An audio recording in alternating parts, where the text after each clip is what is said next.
नेतृत्व करतायत. भोसरीचे आमदार महेशदादा लांडगे त्या पॅनलचं नेतृत्व करतायत. जिल्हा परिषदचे माजी अध्यक्ष आणि भारतीय जनता पक्षाचे जिल्ह्याचे अध्यक्ष प्रदीपजी कंत त्या पॅनलचं नेतृत्व करतायत. आणि चेअरमन साहेब ही सगळी मंडळी त्या सभेसाठी आली. एवढी मोठी मोठी माणसं आमच्या समोर या ठिकाणी या मंचर शहरामध्ये निवडणुकीच्या माध्यमातून समोर आलेले आहेत. आम्ही सामान्य माणसं आहोत. आमच्याकडे फार मंचर शहरामध्ये नेतृत्व करण्यासारखे अनुभवी आणि मोठे पदाधिकारी म्हणून आम्ही नाही आहे.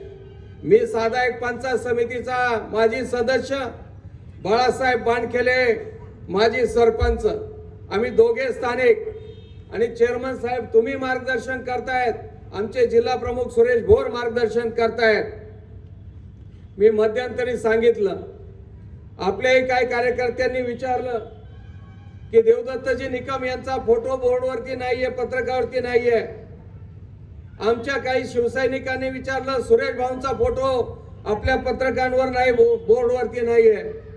मी सगळ्या तालुक्यातील पदाधिकाऱ्यांना, मग राष्ट्रवादीच्या असतील, शिवसेनेच्या असतील, सर्वांना सांगितलं, बाबांनो ही निवडणूक आपल्या गावची आहे.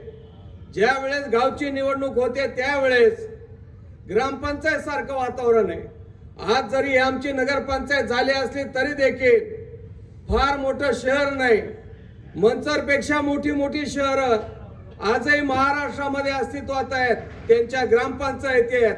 परंतु काही माणसांच्या हट्टापायी आपलं छोटं गाव असून देखील या ठिकाणी नगरपंचायत करण्यात आली. हरकत नाही, ज्या गोष्टी झाल्या गेल्या त्या आम्ही विसरलेलो आहोत. का केली, कशासाठी केली हे मी पुढे काही माझ्या मुद्द्यांमध्ये सांगेल. परंतु आज या ठिकाणी या नगरपंचायतची निवडणूक होत असताना पहिली निवडणूक आहे. राष्ट्रवादी काँग्रेसच्या वळसे पाटलांना आपल्या स्थानिक नेत्यांवरती विश्वास पाहिजे होता. सांगितलं पाहिजे होतं तुमच्या गावची निवडणूक आहे, तुम्ही योग्य ती माणसं निवडा, कारण पहिली निवडणूक आहे. आपण सगळे शेतकरी आहोत. चेअरमन साहेब, शेतात ज्यावेळेस आऊत घालतो ते आऊत चालत असताना बैल जोडी चालते आणि जो आवते आहे तो आवत्या हुशार असेल, पहिलं तास जे जातं त्या तासावरती मागची सगळी तास जातात. पहिलं तास जर सरळ गेलं तर पुढे जेवढं काय शेत नांगरायचंय सगळी तास अगदी लाईनीत दोरीत जातात. पण आवत्याने पहिलं तास सरळ घातलं पाहिजे. पण वळसे पाटलांना माहिती आहे आपल्या आवते या ठिकाणी लायकीचे नाहीत, योग्य नाही आहेत.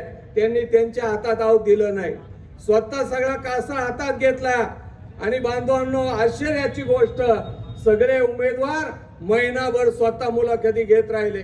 एका बाजूला देवेंद्र शेठ, दुसऱ्या बाजूला बाळासाहेब बेंडे. मुलाखती चालू होत्या तेवढ्यात भारतीय जनता पक्षाच्या काही वरिष्ठ नेते मंडळींचा त्यांना फोन आला की तुम्ही आमच्या बरोबर युती करणार आहात की नाही. का कोण जाणे चेअरमन साहेब, पण आपले वळसे पाटील, त्यांची काय मजबुरी आहे, काय त्यांचं घोंगडं कुठं गुंतलेलं आहे आम्हाला माहित नाही.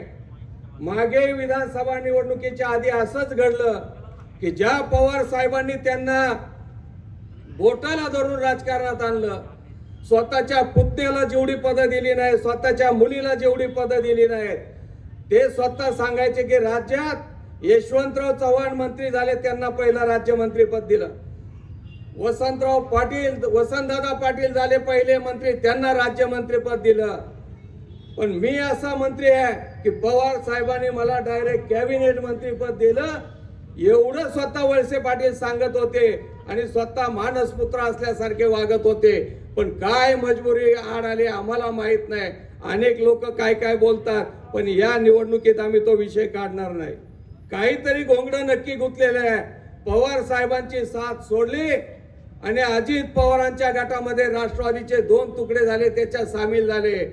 वळसे पाटील साहेब, तुम्ही नाही म्हणलात तरी तालुक्यातील जनतेने ओळखलेलं आहे आणि मंचरच्या जनतेने तर पक्क ओळखलेलं आहे. मोठं घोंगडं काहीतरी तुमचं गुंतलेलं आहे.